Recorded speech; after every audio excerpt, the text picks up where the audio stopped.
stored in one house, they call library. Gone are the days when knowledge are stored in one room, they call a very big man. Then somebody go and build one massive library. No, put that investment into educational technology now. So if you are trying to build a massive library, you are in a world of your own. Nobody is going to come there except if it's a tech-based library. Then there is interfere. Knowledge is interfering.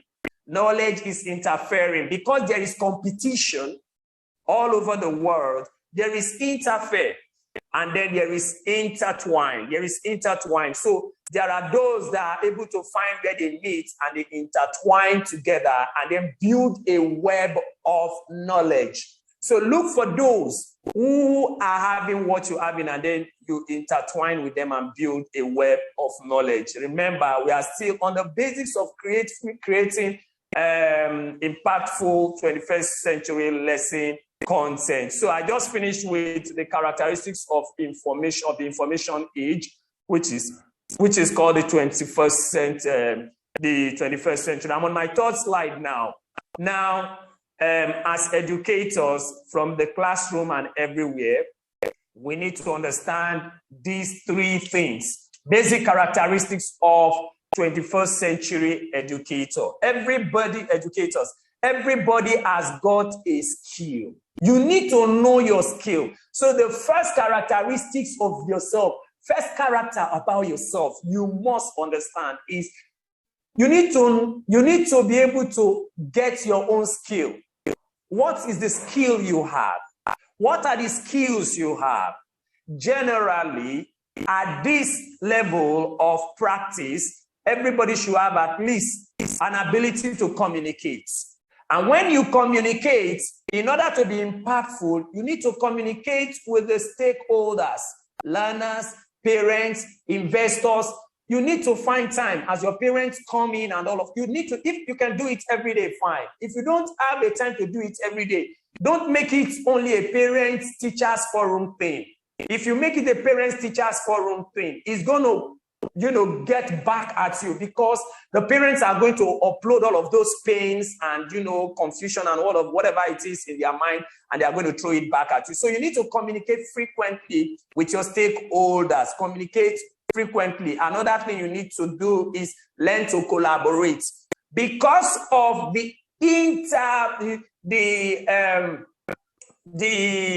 because of the fact that knowledge is interweaving, is intertwined. Some schools are going out of extinction already.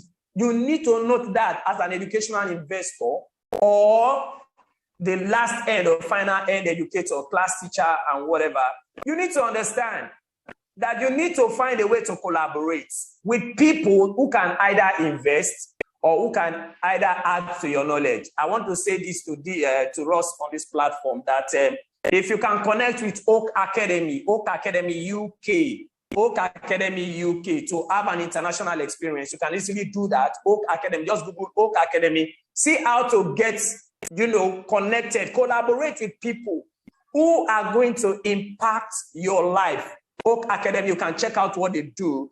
I'm sure with that, you can have a very good UK experience as far as education is concerned. Like I said, education is no more in the storeroom in one storeroom anymore. It has gone beyond that so that you can collaborate. Then get creative. Get creative about the kind of services you give in the class or in your school. Get creative. So you must have a communicating skill, a collaborative skill, a creative skill about the kind of educational services you give in this school. Get creative about it so that you can serve your stakeholders well. If there are things you need to bring in, if you don't have the expertise, look for those that have the expertise. Look for the expertise in your teachers. Look for the expertise in yourself. Then you must have a complementary kind of skill too, so that you can complement whatever you get, whatever you have, and all of that. So first thing, that must be the characteristics about yourself you must find out and put into use if you are going to be impactful in creating good lesson content is check out your skill. Check out your skill. Check out your skill. Then the next thing is check out your interest. Why are you in the system? If you are not in the system, so I first said skill, now I am talking about interest. You must have interest in the profession. Don't just say, I have passion, passion, passion. Check that passion. Is it a passion that is driven out of the interest you have in the system, or is a passion that is driven out of maybe any other thing? You understand? There is a difference between love for children and being an educator. They are different things, but you can match them together at a certain point. So you need to check your interest. I call it the SIT skill. So the first one is skill, the next one is interest, and then the last one is talent. A lot of teachers don't know how to bring their talent into the classroom. Every classroom of 10 is 10 opportunity for a teacher to sell himself to the world. Every classroom of 15 is a 15 different ways, opportunity for a teacher to sell himself to the world. And a teacher who has a talent should be able to push all of these things out and then merge it into practice so that he can create impactful learning. Because of time, I'll be a bit fast because I want us to have time for question and answer. My next slide now, I'm moving out the basic characteristics of 21st century learners. We have seen that of the educators. We want to look at the learners. In the 21st century, it is no gainsaying that learners are restless. They are restless. And excuse me, don't see it from the negative. It is because it's a dynamic generation. It is because it's a running generation. It's a generation that, you know, is not waiting for anybody. So they are restless. They want to move from one thing to another. They want to move from one toy to another. They want to move from one concept, idea, and all of that. And you will notice that a lot of ideas run out very easily because it's a restless generation. Then it's a reactive generation. I use this word reactive because a lot of teachers cannot withstand what the children do to them in the class. One of my training that's going to be coming up, we are going to be talking about, you know, emotional guides and control and all of that. Children are very reactive these days. You say something in the class, even if they don't talk to you, they're like, huh? What did you really say? Did my teacher really say this? They can connect 5 dots at the same time, possibly, and begin to feel that what you're saying is not okay.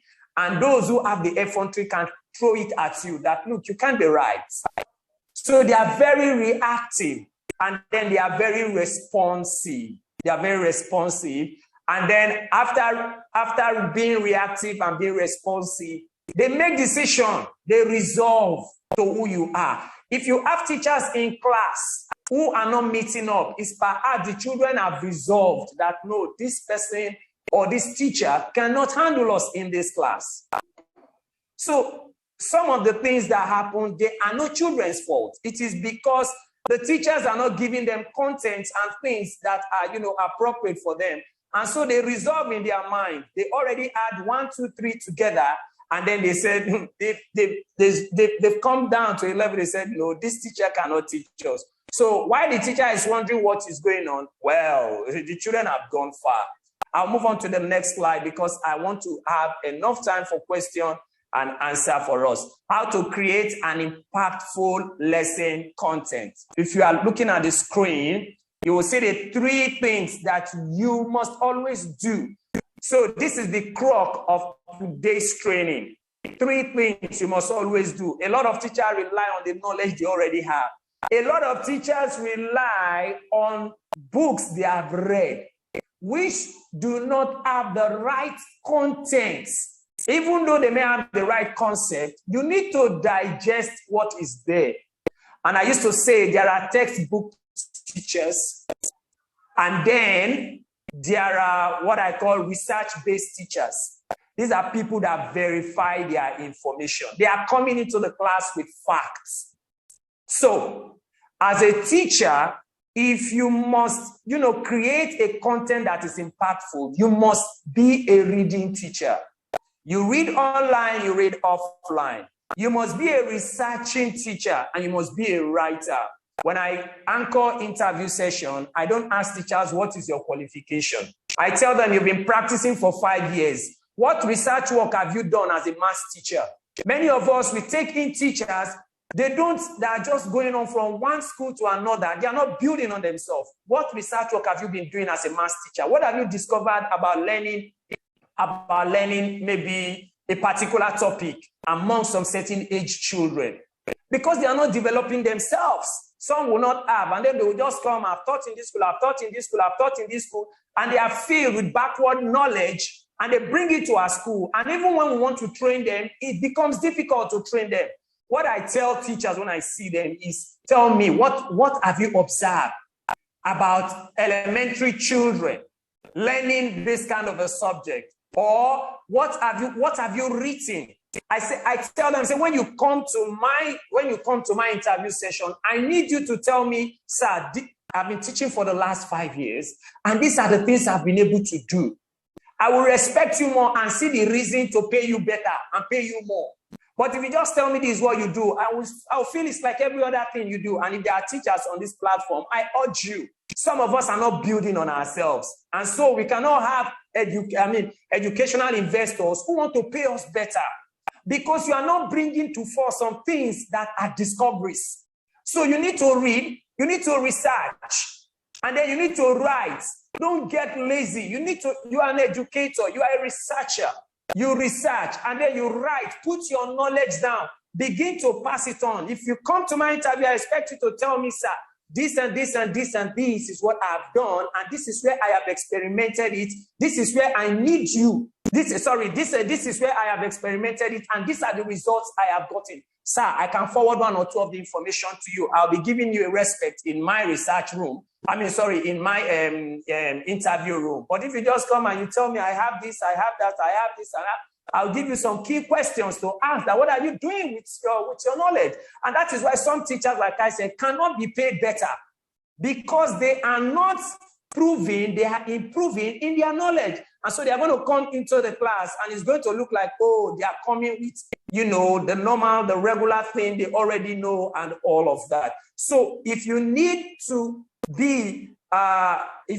create content that are impactful in this period, then you need to be a reading teacher, you need to be a research-based teacher, and then you need to be a writer. Let's go to the next slide. It's okay. So now, impactful now. So if you have all of that, the last 3 things we have just talked about, then it means that you can build a quality content.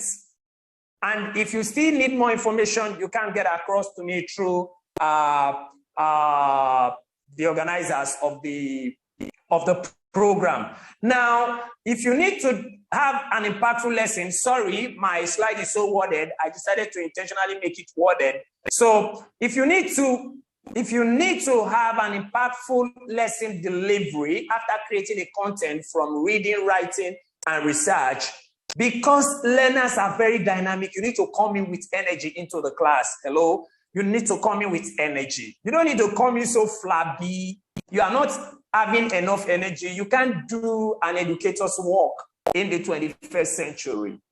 Energy to talk, engage in good conversation, energy to move around, energy to wake up out of your seat and then not be complacent. You need to come into class with enough energy.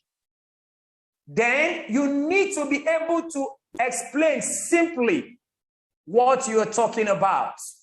So it means that having done good research and all of that, and you've written out something, you need to be coming in with energy. Then you need to be able to explain your concept.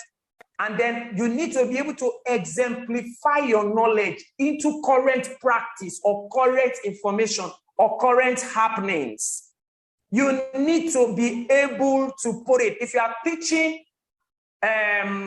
teaching money, for example, and you are talking about dollar exchange to naira, excuse me, don't go and take a textbook information. Take a real-time information. You are talking about naira change with euro. Talk about current situation. Don't talk about what is just written in the textbook. Talk about current situation. Give them practical examples they can relate with directly. They can connect with directly. Then finally, I say entertain. This is my favorite point. You need to be able to entertain the children. Give them a bit of fun. Give them a bit of, happiness.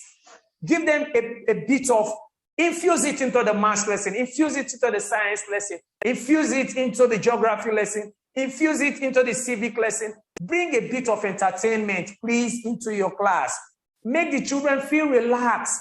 Make them feel comfortable in your setting. Make them feel comfortable where you are, please, and then you will be good to go. We move on to the last slide now, the final slide.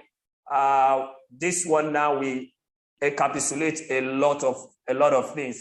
8 simple steps in making a 21st century lesson content.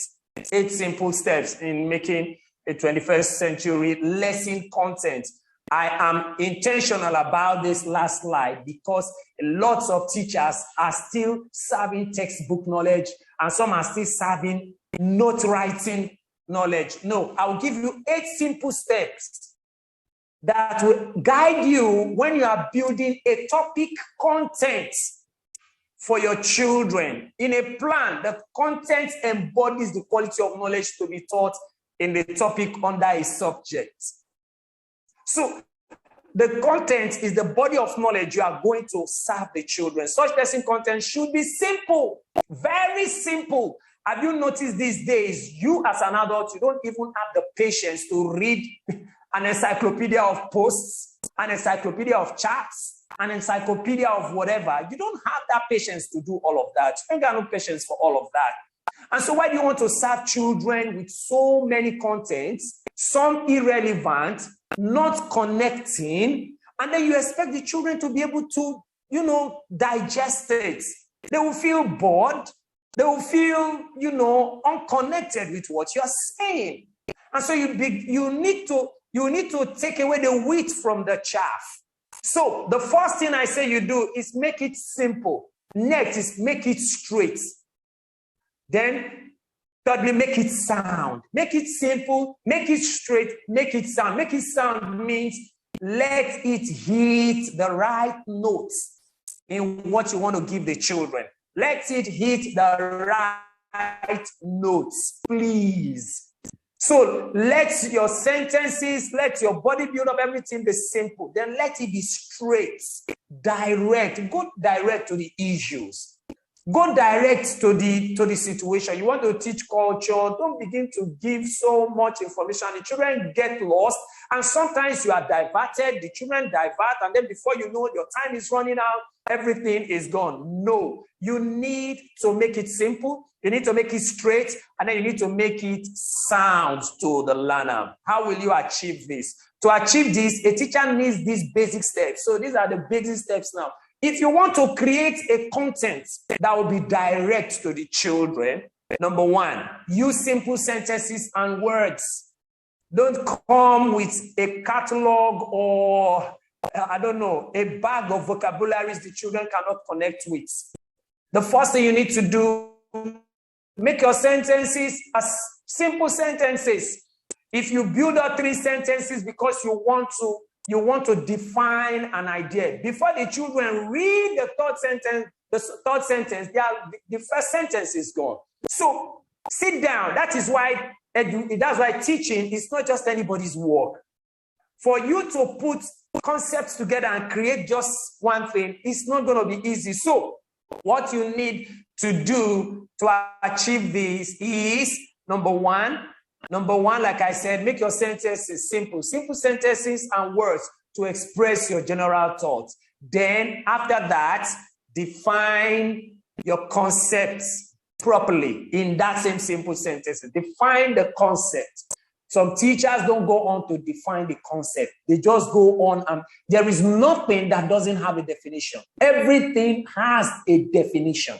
So define it within the range of the simple sentence. Then the next thing you do after you have defined, after you've defined your concept is describe the concept. So remember, we are going from use simple sentences and words to express your thoughts. Secondly, define the concept of the topic. Number 3 now, describe it.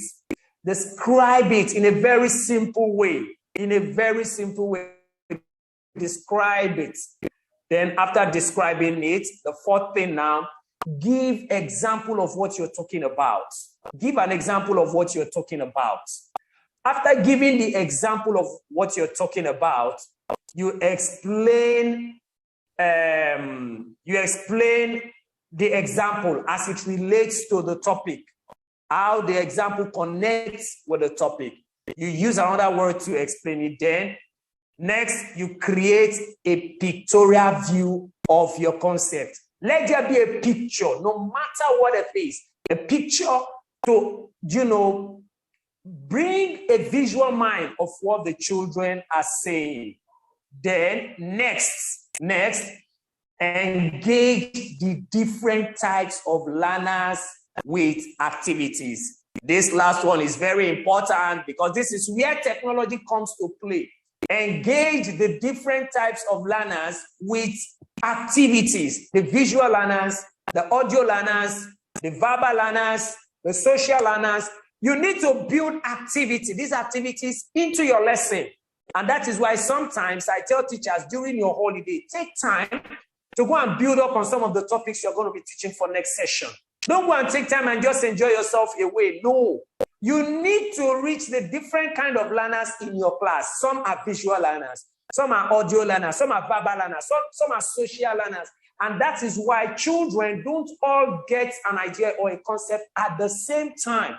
But if you engage the visual learners, you engage the audio learners, all in one lesson, you can do that. So engage technology that will be able to, carry along this set of people. Then, finally, entertain learners' correction. You are not an island of knowledge. Children are listening and hearing and interacting with so many things in the environment.